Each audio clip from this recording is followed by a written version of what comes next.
So recently, it was the 10th anniversary of The Dark Knight Rises. It's really hard to believe that it's been that long.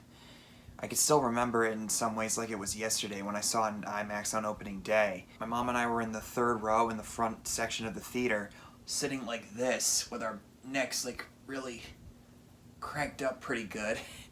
And my neck hurt for several days, but I did not care. I was just over the moon and elated to see this movie. I cannot put into words just how excited I was when I left the theater. I was so enthralled and satisfied, emotional in every sense of the word. This movie just did everything right for me. No movie is without flaws, and there are some things in this movie that don't quite work, but all in all, I think that this movie is fantastic, and I am willing to die on this hill. This is my all-time favorite Batman movie. Watching it recently to prepare for this video, it hit all the right notes for me, hoping that I was not going to be swayed by the consensus that has really seeped in across the internet and with certain people in the last 10 years, because I think this movie gets way too overanalyzed and overhated for various reasons that I've talked about in the past. I've done plenty of videos on it. I did a 2-part review a few years ago when it hit the 5-year anniversary mark, and I did a video,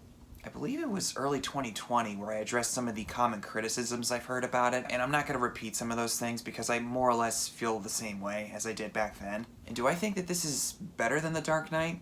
Maybe not necessarily. I still think that from an objective standpoint, Dark Knight is the best one, and probably the best Batman movie out of all the ones that we've gotten. And with certain films like Avengers Endgame, or Return of the Jedi, and to a certain degree The Rise of Skywalker, or Harry Potter and the Deathly Hallows Part 2, I am a sucker for a good finale. I just love seeing everything wrapped up in a bow. I think there's certain things that maybe you could have expanded on, as I'll talk about throughout this video, and maybe some things that are slightly glossed over, but even that, I think it would have been a lot to pack into the movie had you included all those things. But the way this film concludes Bruce Wayne's arc, his overall arc throughout this trilogy, feels very much faithful and in line with the character. I know some people don't really like the idea of him getting a happy ending, but I think in this case, it's a wonderful exception. Given that this movie came out 4 years after The Dark Knight, it was inevitable that this movie was going to be living in that film's shadow, no matter what the quality was. Nolan made a really smart move in not trying to outdo that film's success. All he really wanted to do was give us a quiet, dramatic look at this character Batman, and what it would look like had he decided to move on and leave the mantle up to somebody else to take over, because inevitably a new threat was going to pop up onto the scene regardless, but Bruce Wayne eventually had to leave it all behind, and someone like John Blake, who had a similar hatred for injustice like Bruce did, would be a worthy successor. Similar to what I did a few months ago in regards to the Tobey Maguire Spider-Man, the original, celebrating its 20th anniversary, I'll be talking about some of the best aspects or scenes of The Dark Knight Rises, and how they play into other sequences or scenes in the previous two films. Starting off with the plane scene where we're introduced to Bane, played by Tom Hardy. 3 masked men are taken prisoner by a CIA operative who's looking for the masked man Bane, discovering that Bane is among these 3 people, and reveals that his plan all along, crashing this plane,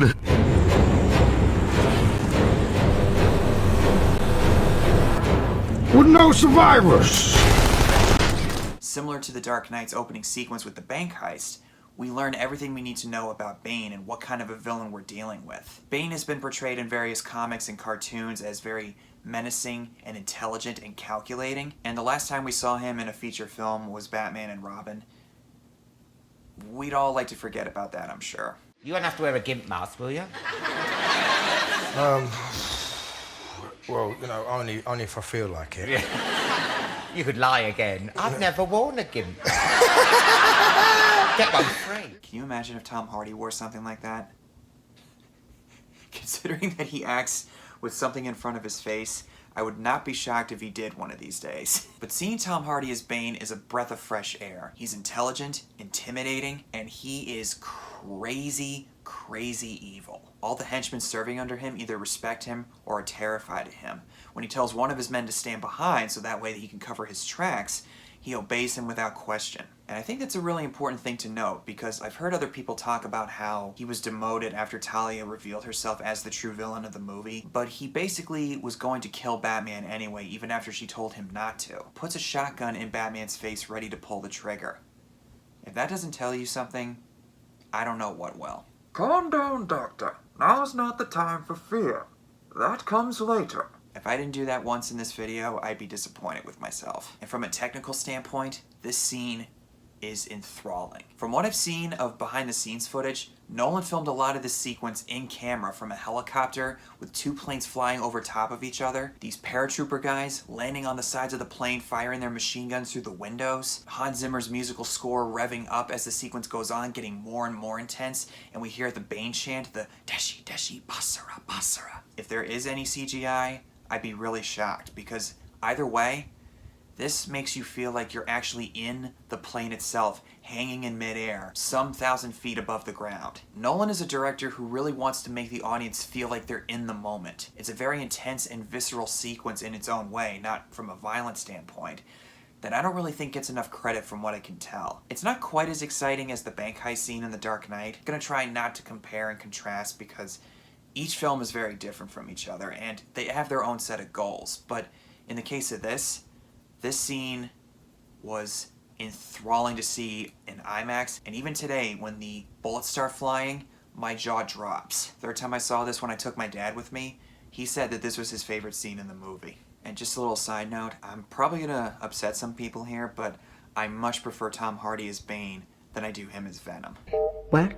Nothing? Then in the following set of scenes, we're reintroduced to Gotham City, which is about 8 years since the events of The Dark Knight. We don't hear the Joker mentioned by name, and that was a conscious effort on Nolan's part to honor Heath Ledger's memory, which I can definitely understand and appreciate and respect. But even so, these scenes where we see how the people have been dealing with the consequences of the Joker's actions, the Joker really messed with everybody's minds in Gotham. And I think it's a reminder of how important he is to the Batman universe. Because some people are saying to this day that they are tired of seeing Joker featured in every incarnation of Batman, but he understands Batman in a way that none of the other villains do. And the results that we see here in Bruce Wayne and Alfred and the various characters that are dealing with what he's done to Harvey and them causing to lie about what happened, it's all the more reason why we need the Joker in a Batman series. Not to get too deep into that because, again, I've heard a lot of people talk about that stuff, but this is a really important thing to note, especially for Bruce Wayne. He is emotionally and physically broken by what happened 8 years ago. He did try to find something worthwhile by creating that energy project for Wayne Enterprises, but then when he learned it could be used as a weapon, he shut it down. And what did he have left to live for?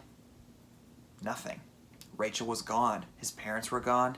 He was still alone. So all he could really do was just wait for things to go crazy again so he can don the suit and maybe go out in a blaze of glory. Whenever we see Alfred throughout this movie, before everything goes down, he is relentlessly trying to get Bruce Wayne out of his rut. He loves Bruce like a son. He practically raised him ever since his parents died. And the scene where he tells Bruce about his fantasy of seeing Bruce one day with a wife and a couple of kids out in Florence whenever he would take a vacation there, Michael Caine holding back some tears when he says these words, it even gets me choked up, no matter how many times I see this, because you can tell just how deeply he cares for Bruce Wayne, and he will do anything to make sure that he sees the error of his ways. Not only that, but a lot of the film's emotional weight is relying on Christian Bale's performance as Bruce Wayne, and I still think to this day he is the best Bruce Wayne Batman that we've had in live action. I really like Robert Pattinson, and I also like Kevin Conroy in the various voicing iterations he's done as the character, but Christian Bale just hit some kind of note that is really hard for me to put into words. He was probably the most human of all the portrayals of Bruce Wayne that we've seen. This, I think, is a really good encapsulation of what Bruce Wayne would really be like in the real world. Whenever he does the playboy persona throughout the previous two films in order to throw off suspicion, to letting his guard down around Alfred and Lucius and Rachel, and letting that monster come out whenever he puts the batsuit on, not once do I ever think that he's acting it up for the camera. He's one of those actors who's able to ride that fine line of asking for sympathy without begging the audience to sympathize with him. Not once has Christian Bale ever done that in any movie that he's ever done, or any movie that I've seen him in. This movie is no exception. In the case of this movie, he doesn't need to put on the billionaire persona. Batman's gone.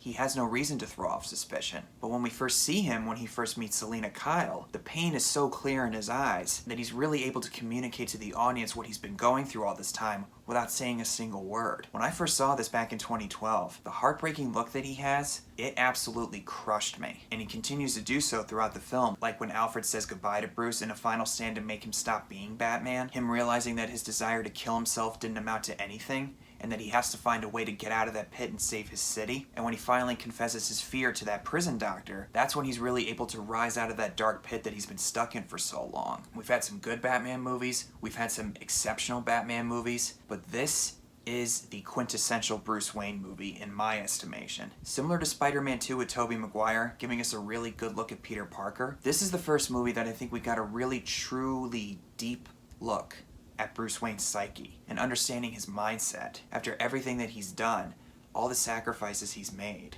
This is where we finally see the weight of everything that's happened to him and how he's finally able to use that in order to form some lasting legacy that he promised all the way back in the beginning. A lot of that plays into my next point with certain characters that he meets throughout the film, Selina Kyle, but another one is John Blake, played by Joseph Gordon-Levitt, who I think is one of the most underrated actors around. John Blake could have easily been that idealistic cop who didn't really have much to him, but we as the audience can't help but root for him because he has a similar desire to fight injustice like Bruce Wayne does. And one of the best scenes in the movie is when John Blake confesses that he knows Batman's identity to Bruce Wayne. John Blake talks about how he was an orphan, how he lost his mom in a car accident, his dad was shot over a gambling debt, and he experienced a lot of anger as a result. Various foster parents tried to be sympathetic to him, but ultimately they kicked him back to an orphanage when he couldn't figure out how to move on. And then when he saw Bruce Wayne one day with a beautiful woman on his arm, using the same forced smile that John Blake taught himself, Bruce Wayne had returned to Gotham by then, and Batman had already shown up on the scene, and he had to put on that persona so that way nobody would suspect otherwise. John Blake was the wiser,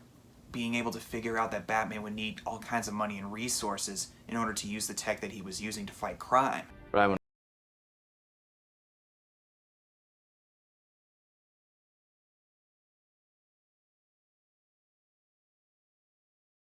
Really? He just figured it out through some smile? But if you actually watch the scene and listen to what he's saying... Believe me, it makes perfect sense.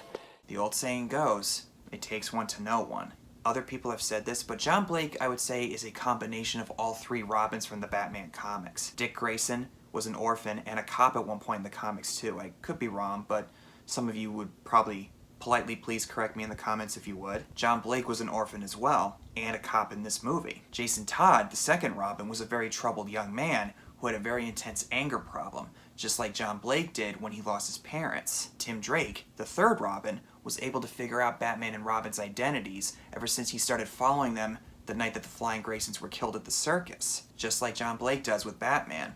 And also, Tim Drake, John Blake. The connection's pretty obvious if you think about it. Minus to a certain degree Batman Forever, this is probably the best portrayal of Robin we've ever had on screen. Another aspect of this movie that plays into Bruce Wayne's arc is his relationship with Selina Kyle. She's able to help him finally move on from Rachel, seeing that they have very similar backgrounds. They both come from very troubled pasts, and they want to have a fresh start. Even though they feel in their own ways it's impossible to find that. The only difference is Bruce comes from a privileged background, Selina doesn't. As Catwoman, when she meets Batman, she just sees him as some sort of self-righteous figure who thinks he's doing good by other people. And when she meets Bruce Wayne as Selina Kyle, she writes him off as some privileged rich boy who doesn't really care about anybody else but himself. But it's when she betrays him to Bane, learns his secret identity, she realizes that she misjudged him and starts to have a change of heart throughout the movie, especially when the riots break out and she looks in this rich family's apartment, a picture of this family, even though her friend says that this is the storm that you wanted, don't you remember? And because they're killing all these people and causing this destruction, you could tell from the look on her face this isn't exactly what she had in mind. On top of her not only stealing from Bruce Wayne, but basically killing him by handing him over to Bane, or she at least thinks that she killed him, she really learns the error of her ways. And when she sees him return to Gotham, he still maintains his faith in her, believing that there's more to her than what she lets out on the surface. She may act like she wants things this way, but when he reveals the truth to her, you know at some point she has to accept, yeah, he's right. This isn't the way to do it. And the way Christian Bale and Anne Hathaway play off of each other, to me it feels very natural and authentic and very faithful to the Batman and Catwoman relationship, as we've seen portrayed in various iterations. Call me crazy here, but I still think that Anne Hathaway is the best Catwoman.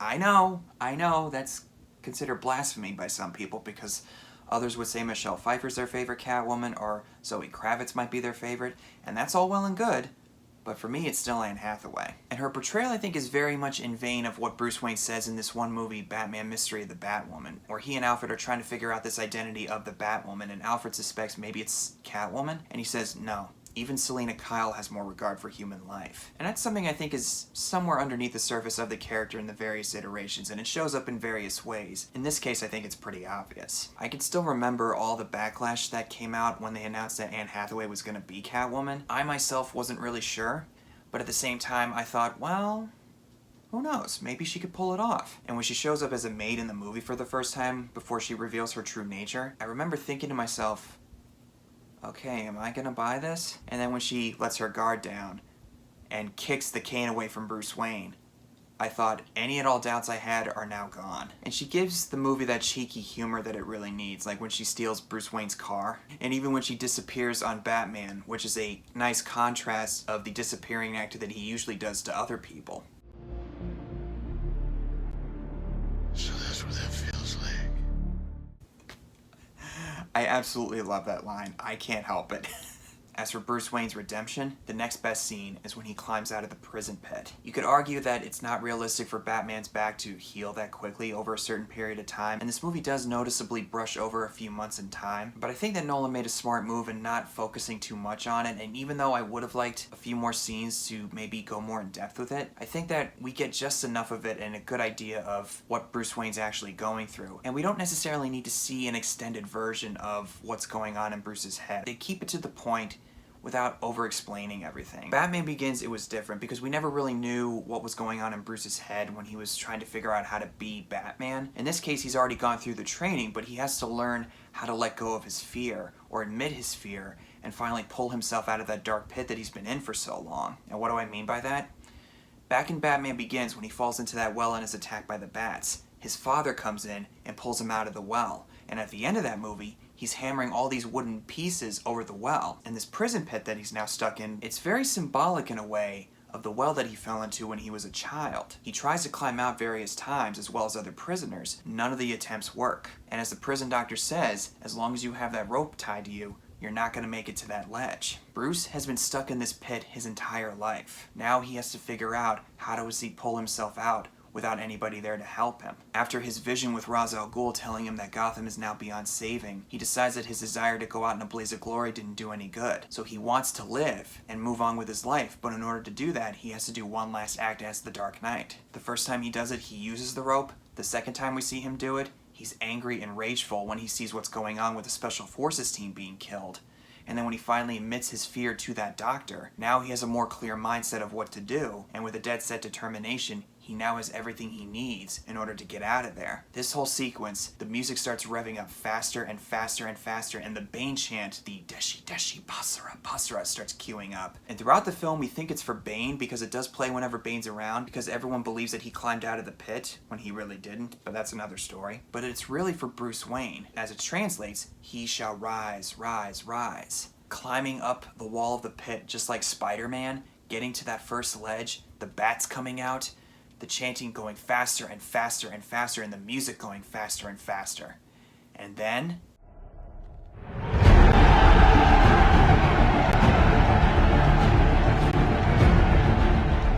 it's literally him jumping from one edge to another, but somehow in this moment, it's one of the most riveting scenes I've ever witnessed. I can tell you for a fact that the audience I saw it with at the time, the electricity was through the stratosphere when this happened. And the way he stands on the edge of that wall, with Hans Zimmer's music blaring like crazy, it never ceases to inspire me in any sense of the word. And the scene can also be a good lesson for people in general, because we all have that moment where we know we have to take a leap of faith in some capacity. And most of us, thankfully, are not going to have to experience what Bruce goes through. But with any choice that we make in our lives, there's always some form of a risk. You'll either get rejected, disappointed, and maybe in some cases, extremely, you could die or get seriously hurt. But inevitably, you have to decide, are you going to make that leap? And ultimately, you have to let go of your safety net. There was a line that I found from this book a long time ago. I can't remember the exact name of it. Basically, the quote was, and I'm paraphrasing, if you want to see the bear, you have to let go of your compass and let go of your gun. Bruce has to learn to let go of his safety net, his rope, which is why he's finally able to climb out of the pit, because when everybody else tries to jump with it on, they never get to the ledge. There's nothing wrong with a sense of security, But ultimately, if you want to get to where you want to go, you have to let all that go and take that giant leap. That's all it is, Bruce. A leap of faith. And as for the question of how did he get back into Gotham City, I wasn't really going to talk about that, but I feel like I kind of have to still, because there's still people to this day who don't know how to put those two together. Right before the first to last attempt that we see Bruce take, Lucius Fox says that the bomb's going to go off in 23 days. 7 days in a week. You multiply that by 3, you get 21 days. Plus 2, that's 23 days. 3 weeks and 2 days. That's more than enough time for Bruce to make his way back to Gotham City, figure out the patterns of Bane's army, and establish his plan, and when the right moment happens, he can execute his plan. And he knows that city like the back of his own hand. There's plenty of ways that he could have found to sneak into the city, whether it's on a truck, an open sewer grate that Bane's men never found out about, maybe he flew in on the Batplane. Plus, he traveled around the world for several years in Batman Begins without any resources or money. If he can do that once, no reason why he can't do that again. Similar question to how is he able to get away from the nuclear blast with the autopilot or not? Who cares? Admittedly, it does kind of bug me, but when I think about it, yeah, how interesting could those explanations have actually been? And finally, the ending of this movie. I absolutely adore this ending. It is by far the best ending to a film that I have ever seen in my entire life. And I am not afraid to say that. From Batman revealing his identity to Gordon, mentioning something that he did for him once before, just like he did with Rachel in Batman Begins, John Blake seeing Batman flying out over the water, the people celebrating Batman's heroic legacy by erecting a statue in his honor, Bruce's funeral, which is very low-key and really bittersweet, knowing that most people are not going to know who was Batman all along, but even so, it was still a noble and a heroic sacrifice on his part. And then finally we learn John Blake's true identity. His legal name is Robin. Now, I've heard some people argue that it was basically similar to Zendaya calling herself MJ, and the fact that there really was no character depth to her. I strongly disagree with that, because in this case, I think John Blake was already well established and properly developed as a character in and of himself. With his backstory that he talked to Bruce Wayne about, it was perfectly excusable in my book to call him Robin. He already exhibited the qualities of all three Robins, as I mentioned earlier, so why not call him Robin? Zendaya's MJ, on the other hand, well, I don't want to get into that right now. But one little nitpick I have with it, though, even though I do like the scenes that we get with him and Bruce Wayne, where he teaches him how to wear the mask to protect the people he cares about, I can definitely see that Bruce saw something in John Blake that he said, wait, I think this guy might be a worthy successor to watch over Gotham when I'm gone. I would have liked an extra scene or two, though, explaining how exactly John Blake knew to go to that location after going to Wayne Enterprises, and also going to Wayne Enterprises to pick up that backpack that he got from that woman, because he does kind of just show up and not really say why he's there. I guess you could assume that maybe Bruce left him a note or something, but I would have liked maybe just a little clarification on that. Nitpicking aside, I still like seeing him going through the Batcave, getting swarmed over by the bats, just like Bruce did in Batman Begins, showing clearly that this guy's going to become the new Dark Knight of Gotham City. Gordon discovering that the bat symbol is now intact again. Lucius Fox learning that the autopilot was fixed, realizing that Bruce is alive. And finally, Alfred seeing Bruce with Selina Kyle in Florence. I get giddy just thinking about that. It's always an ill ending for Bruce Wayne in any iteration I've seen. Almost inevitably, he has to make some kind of a sacrifice, either go on as Batman, regardless of what he loses, or he actually has to give his own life in order to protect Gotham City and the people that he cares about. In this case, since they established that he didn't really want to do this for the rest of his life earlier on, when he says to Alfred, I could be incorruptible and everlasting as a symbol, and when the Dark Knight happens, Harvey Dent says, whoever Batman is, he doesn't want to do this for the rest of his life. Even Rachel, for crying out loud, said, maybe when Gotham no longer needs Batman, I'll see him again. He's finally able to move on, not just from the Batman mantle, but also move on from mourning over Rachel. Because to backtrack a little bit, when he takes that picture of Rachel and puts it face down, he never really says it out loud, but I think after learning the truth about Rachel choosing Harvey over him, more than likely he thought that, yeah, it was probably never going to work out between us anyway. She was basically the Daisy to his Gatsby. Unrequited love. And believe me when I say this, I know exactly how that feels. Selina, I would say, was more of a good fit for him. I mean, if their chemistry and their bond was anything worth noticing, they clearly had a better understanding of each other. Bruce has finally made it. He's no longer obligated to protect Gotham now that he's put it behind him. He knows that Gordon will be there to protect it, but John Blake will be the new protector for Gotham. Now, whether he becomes Batman or Nightwing or some other superhero, who the hell knows? And I like that they don't explicitly say who he's going to become. Nolan wisely leaves it up to the audience's imagination. He could either be Nightwing, Robin, or Batman. Me? I see him as becoming the new Batman. Maybe someone like Terry McGinnis's Batman, who's a little bit more lighthearted and more comical in some ways, since John Blake does have a sense of humor. And Bruce Wayne does have that sense of humor, but I would say John Blake is a bit more obvious. Kind of like what Dick Grayson is, a mix between Bruce Wayne and Peter Parker, with his optimistic and idealistic nature. If they were to ever decide to go back and revisit this universe in some kind of a Batverse movie where they include Christian Bale in some capacity, I highly doubt that would happen because that's really special and I don't think you should really touch that. But if somehow they do acknowledge what's been going on, the fan inside me would be totally down for it. And one last thing, realistically speaking, Bruce Wayne would never be able to continue being Batman for most of his life. Being Batman is a physically demanding job, and this movie shows pretty clearly, as well as the other two, that you have to really, really be careful with yourself, with all the punches and kicks that you throw and take from other people. On an emotional standpoint too,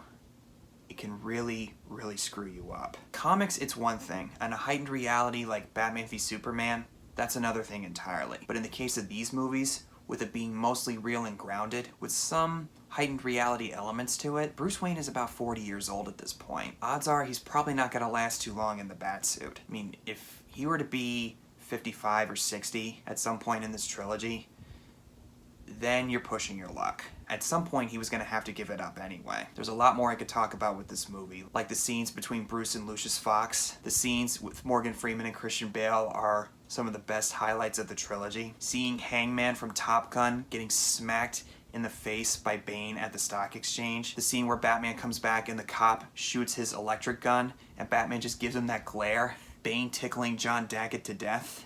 Or even one of Alfred's comeback lines. And this is your idea of sounding the alarm, is it? Perhaps you should stop letting them in this side of the house. Perhaps you should start learning to make your own bed.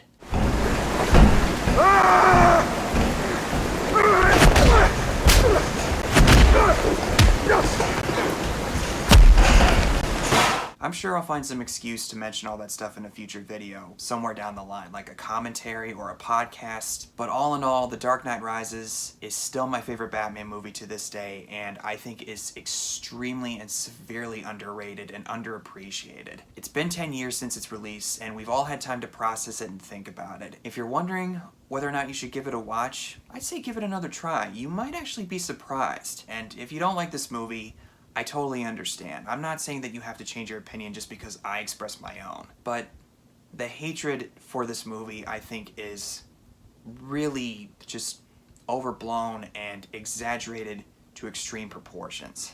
So, if anything, give this movie another try. Because believe it or not, people's perspectives change over time. If it does in this case, hey, let's talk about it. I'm all for it. So those are my general thoughts on The Dark Knight Rises for its 10th anniversary. Thank you guys so much for watching this video. Feel free to comment below and tell me what your thoughts are and what your favorite scenes or aspects from this movie are. And if any one of you are new to my channel and you want to see more, you are more than welcome to subscribe and follow my content. I really do appreciate it if you would consider doing so. Also, stay tuned for a video I've got coming up soon on my current thoughts on Phase 4 from the Marvel Cinematic Universe and what they got coming up soon in the next several years. As a Marvel fan, oh boy, you can bet my bottom dollar that I'm going to be busy for the next several years. So stay tuned for that upcoming video, and I'll see you guys later.